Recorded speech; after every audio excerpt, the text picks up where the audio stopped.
Allez, une petite révision de lecture, une petite révision du son 1. 1 de lapin, de train. Vous prenez votre cahier-livre à la page 66. Cahier-livre à la page 66. Quand j'entends le son 1, de lapin et de train, j'écris combien de sons, combien de graphies je peux avoir lorsque je prononce le son 1. Alors, entoure les différentes écritures du son 1. Attention là, il y a le mot voisin. Il y a le son 1 ici.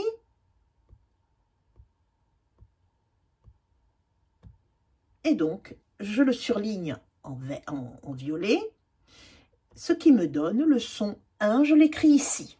Voilà, je peux l'écrire IN. IN1. Répétez. IN1.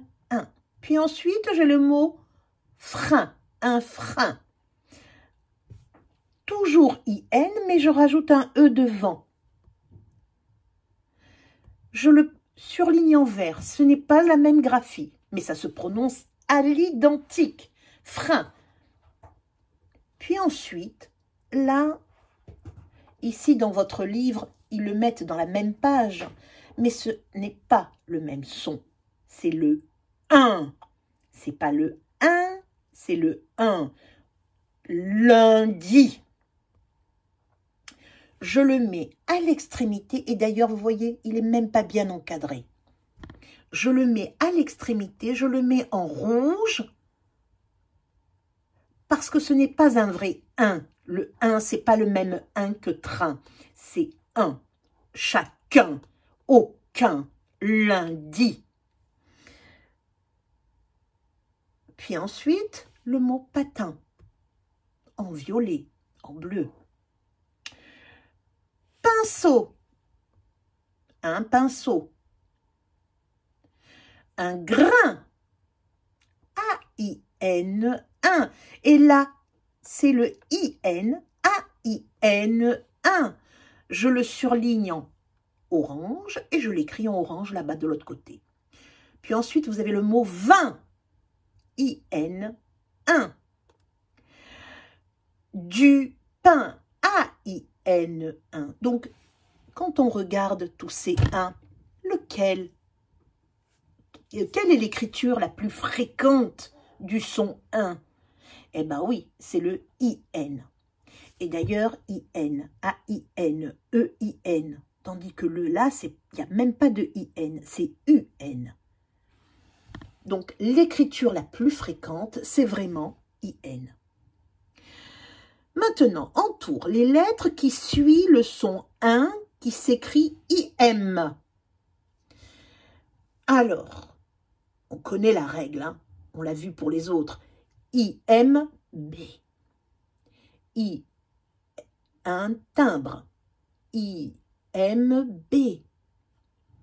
Une timbale. IMP.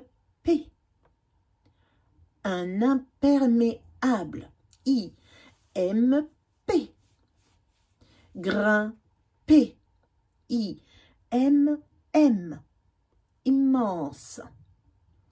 IMP. Impossible. Donc là, vous avez quelles lettres peut-on trouver après le IM? Eh bien, c'est soit le M, immense, soit le B, timbre, timbale, soit le P, imperméable, grimper, impossible. MBP. Devant les lettres MBP, eh bien le IN se transforme en IM. Je prends le mémo, page 14. Quand j'entends le son 1 de lapin, de train, j'écris. Oui, j'écris IN, un matin, ou alors AIN, un copain. Un frein, mais un son un petit peu plus lointain, lundi, le 1, UN. Puis ensuite, qu'est-ce que je viens d'apprendre dans cette petite leçon? Que le son IN s'écrit avec un M devant MBP. Attention, attention, attention. Il a faim. F-A-I-M. Le parfum. U-M. Du thym. T-H-Y-M. Et un examen. Et là, ce 1, c'est un EN. C'est une exception. Allez, je prends mon dictionnaire orthographique pour bien m'entraîner à lire tous ces mots.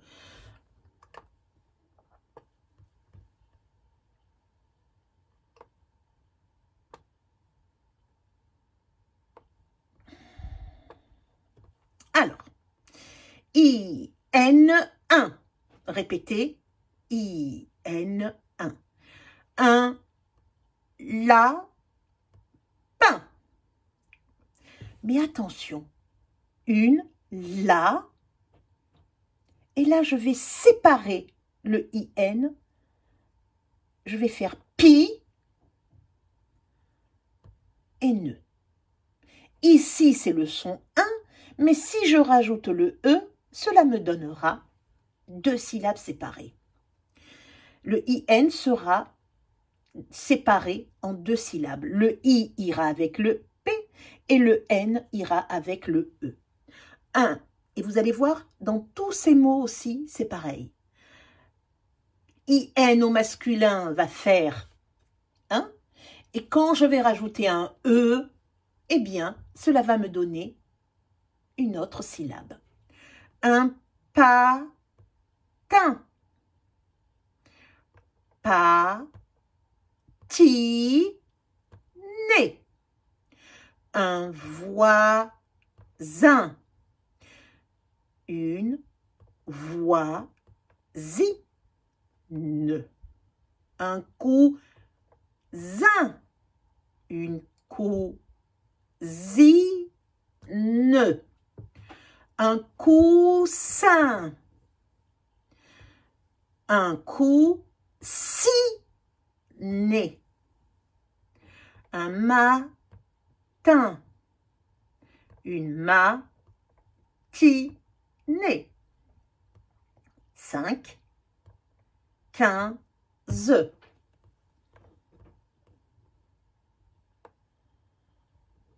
Je continue.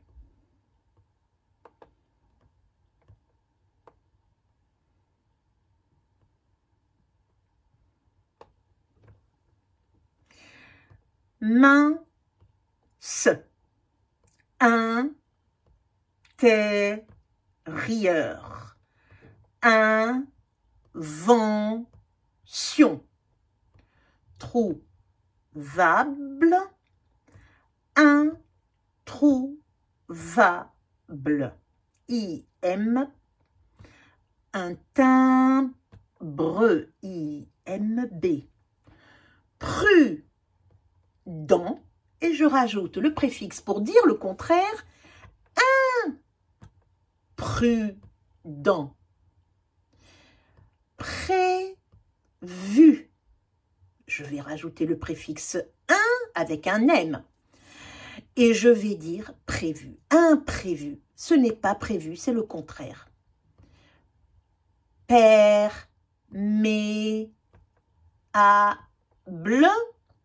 Le contraire avec le préfixe un.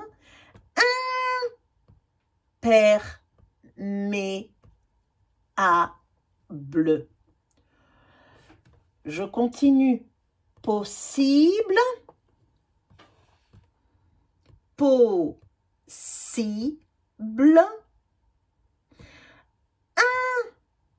Impossible.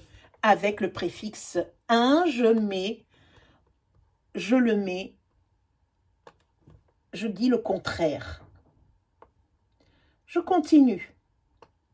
A-I-N, un. Un train. Une plainte. A-I-N, un. Plaindre. A-I-N, un. Un grain. Une graine. Du pain. A-I-N, un. Un bain. A-I-N, un. Ma main. A-I-N, un. C'est certain. A-I-N, un. Je rajoute un E et je ne fais plus du tout la même. Je ne découpe plus de la même manière mes syllabes. Certain. Je me retrouve avec le son A-I, E.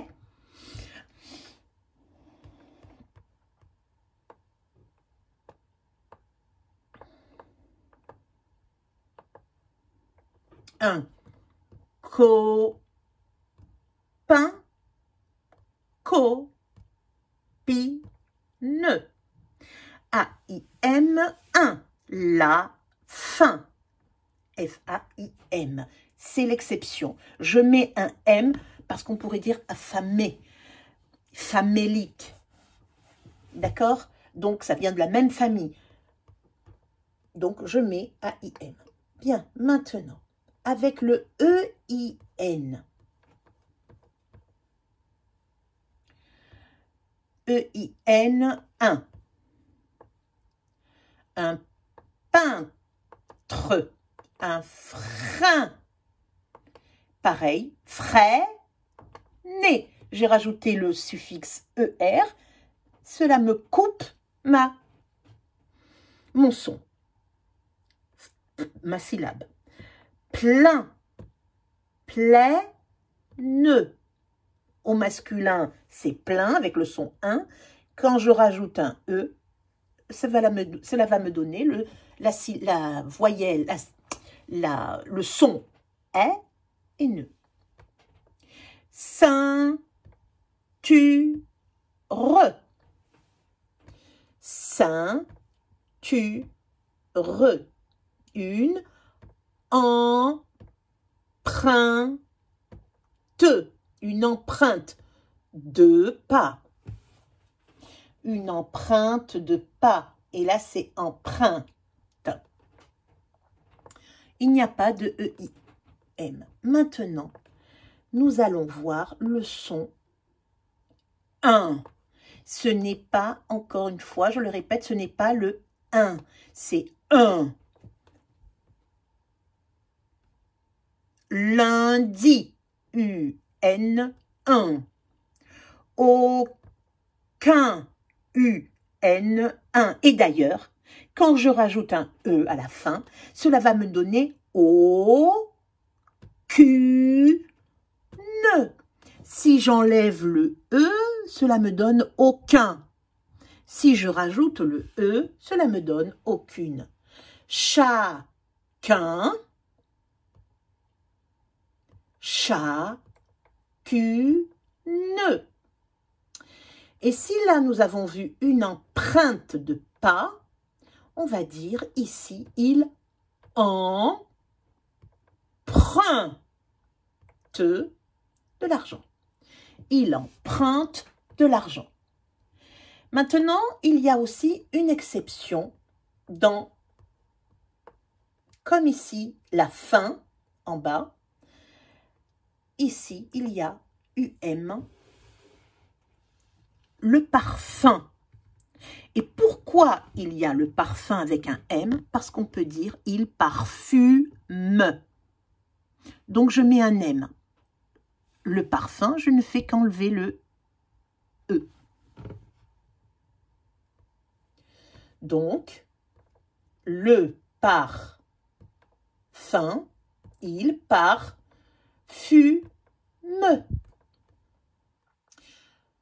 Les enfants, pour vous entraîner à lire cette page, il faut bien maîtriser toute cette lecture. Vous les lisez et vous vous entraînez et vous m'envoyez un audio. Puis maintenant, vous allez tout seul me finir la page de cet apprentissage, la page 66. À vous et bon courage. Vous me l'envoyez